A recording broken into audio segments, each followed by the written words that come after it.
Today, we welcome to Global Citizenship Education Interview Series, Nikola Ivezaj.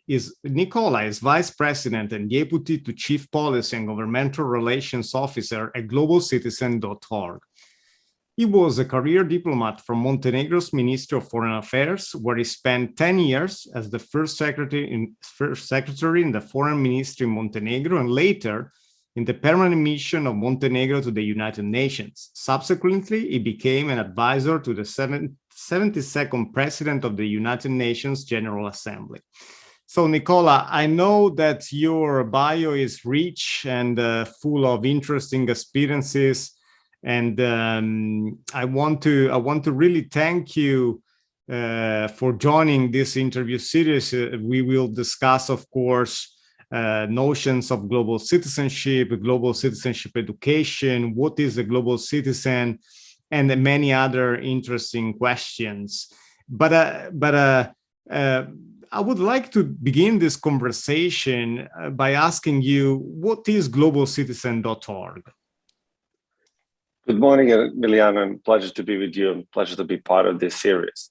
Globalcitizen.org is technically it's registered as a non-governmental organization, but in a sense, it's a movement. It's a movement of millions of citizens around the world, just like you and me, who are concerned for the well-being of the planet, who are concerned about international conflict, and who really have a mission to end poverty now. It's all generation, all genders, really on a same mission to create impact to end poverty now, to support the Sustainable Development Goals and their achievement, to address on the crisis that come upon us that we don't plan in a manner that brings different stakeholders together, governments, corporate sector, philanthropists, and regular citizens like us. Our currency is impact.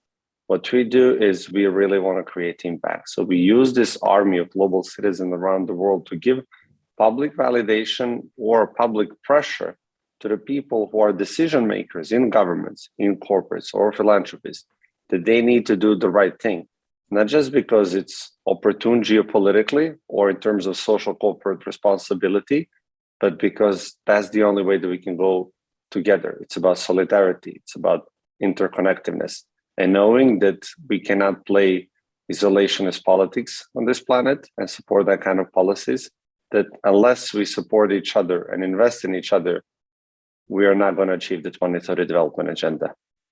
Interesting. And in relation to what you just said, let me ask you a straightforward question. What is, in your opinion, global citizenship, and what is a global citizen? Well, not just the names are similar, the missions and principles are very similar.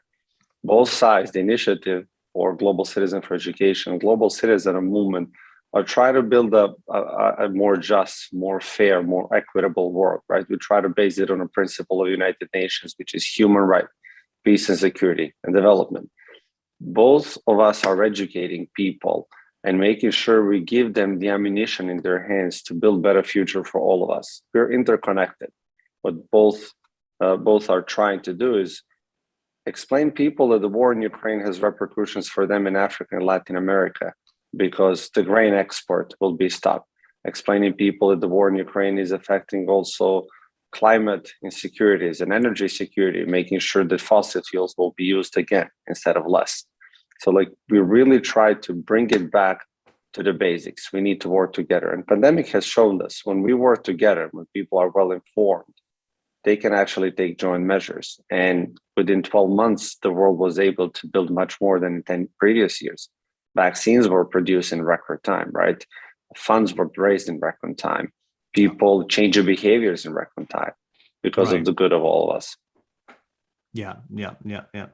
So this ties in a way to my second question. And the question is how global citizenship and the notion of global citizen is related to your journey as a current vice president of globalcitizen.org. In an essence, even without knowing, right, even before the initiative came to light, I was a global citizen myself.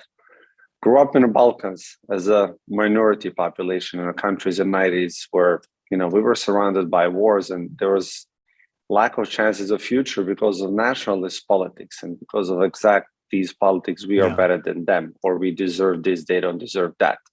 So in my early age, I learned that actually that it's not the case, that we need to work together, that we need to collaborate, that we need to strive ourselves toward those values that are European, that are global, that we jointly share. That has shaped me as a person. This is why I wanted to become a diplomat of Montenegro, to represent a country that is rich in essence, rich inside, a country that is small, yet understands the importance of playing a global role. Being a diplomat myself has allowed me to further shape, to speak to people from different regions of the world, to meet different cultures, to expand my horizon and understand better others. As I said, knowing that we're all in this together. I come from a small country, again, Montenegro, but when I joined the mission of Montenegro to the United Nations, I realized that there are over 40 countries that are smaller than Montenegro. So even the word small has changed the meaning. I joined the civil sector after 10 years here because I wanted to help the movement. I saw how governments work. I saw how intergovernmental processes work. And I wanted to explain that to citizens around the world and really to leverage my know-how and my networking to push the governments to be even better, to be more socially responsible, because ultimately us citizens are holders of the future, not the governments. We choose how governments will act, how governments will do, and which path they will be taking. So we need to hold them accountable. Absolutely. And I want to ask you about your forthcoming projects at globalcitizen.org. I know that your community and movement is very active, and personally follow myself with interest the several initiatives that you are advancing. So I believe it is interesting for this audience to understand better your forthcoming projects. And also I would suggest recent achievements, really concrete steps that you undertook with your team at globalcitizen.org. I think this could be very interesting for the audience. Thank you, Emiliano. As I said, Global Citizen as a movement was formed with the ambition to end extreme poverty and to support the Sustainable Development Goals, mostly supporting the UN's funds and programs and their work in least income developed countries. Right. However, last 2 years, we've been more in a crisis mode. Here in America, we had a social unrest. Globally, we had a pandemic. And now we have international conflict that is affecting all of us. Yeah. So looking back at the years behind us, we can say we're not happy with where the world is. When Sustainable Development Goals were adopted in 2015, we thought that we, along with our colleagues, will eradicate poverty.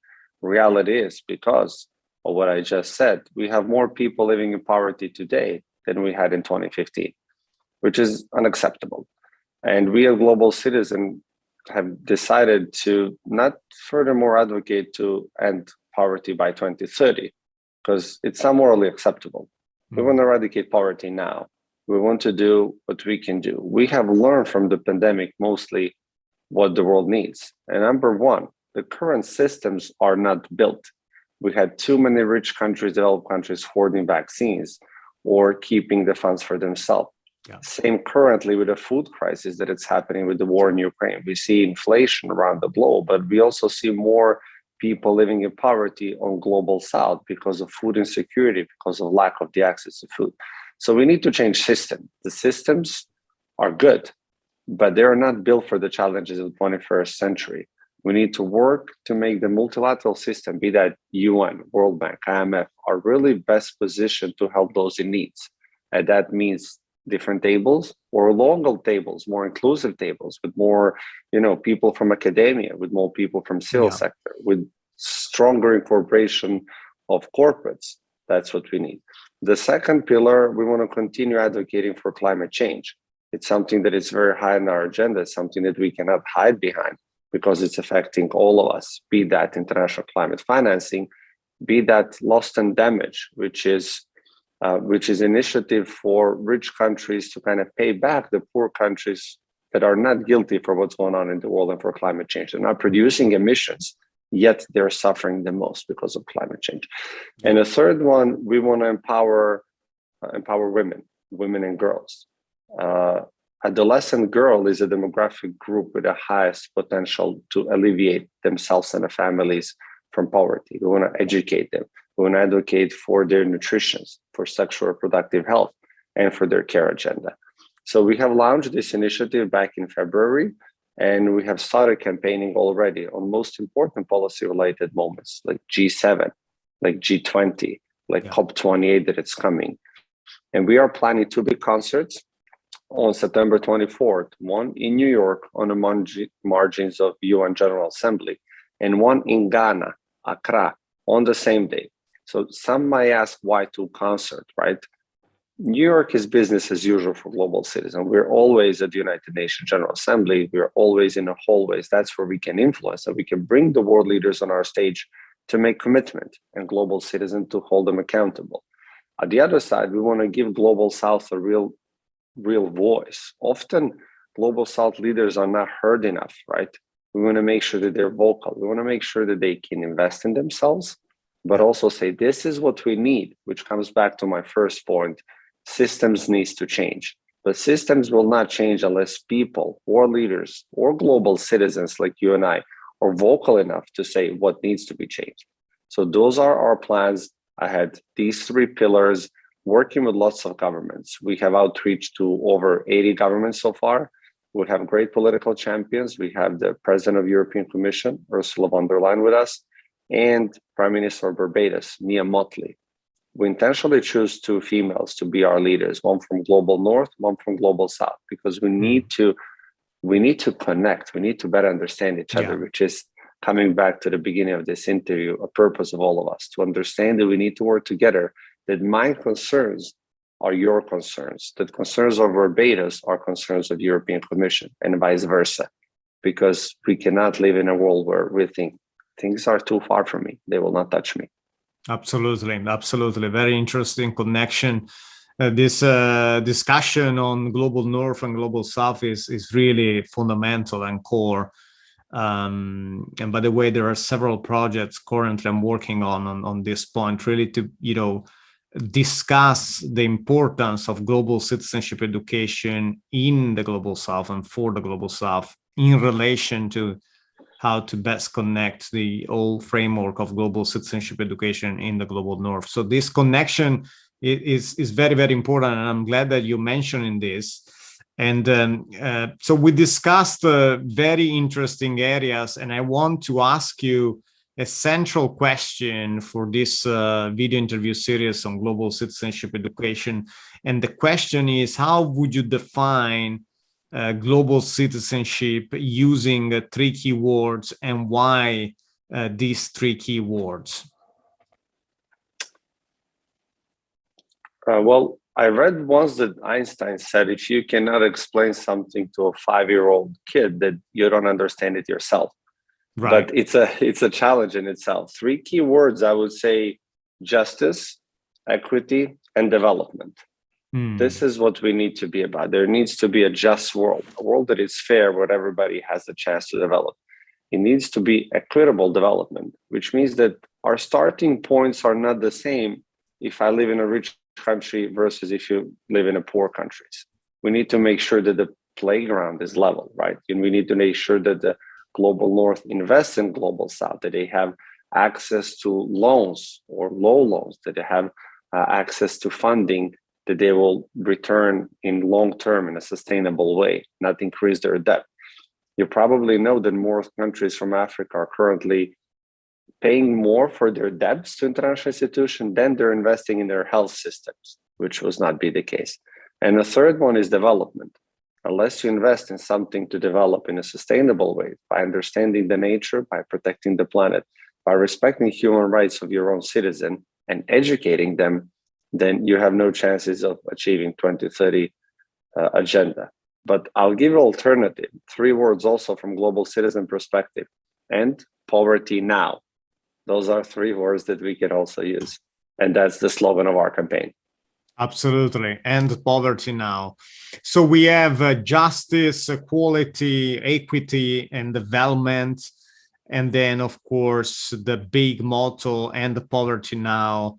which summarizes this very interesting discussion with Nikola Ivezaj, who is the Vice President of globalcitizen.org, but also Deputy to Chief Policy and Governmental Relations Officer. So thank you so much, Nicola. This was a very interesting conversation. And I want to really, again, thank you for joining this video interview series on global citizenship education.